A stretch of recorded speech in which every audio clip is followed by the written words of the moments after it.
انس بن مالک رضی الله تعالی عنہ فرمای و یو ځل ابراهیم علیه السلام بهر اوت د به بغیر د میلمه نه روټۍ نه خوړه میلمه به خامخا قطو او ځان سره به کېنه او روټۍ به خوړه که چرې به نه و بیا به ځان ته وخوړه خو انتظار به یې کو بیا هم وی په دغه ورځ انتظار وکړه خو کور ته واپس راغی چې وایي که ته په کور کې یو سړی ولاړ دی ابراهیم علیه السلام ورته فرمایي ته څنګه زما کور ته بغیر اجازه ته راغلی هغه ورته عرض کوي وی زه تا ته یو کس ونه ښایم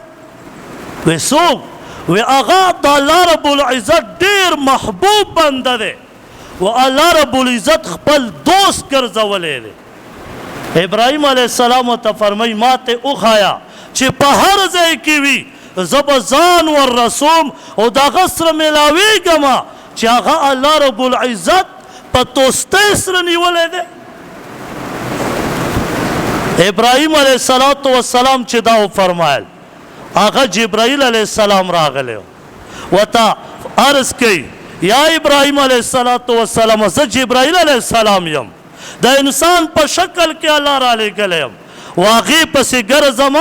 هغه تاسو پخپله یې تاسو الله په دوستۍ سره ونیوئ انس بن مالک رضی الله تعالی عنہ فرمایي وی چې ابراهیم علیه السلام الله په دوستۍ ونیو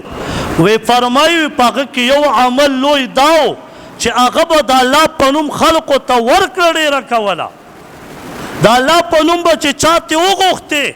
د خپل وس مطابق به د غریب سره مدد کو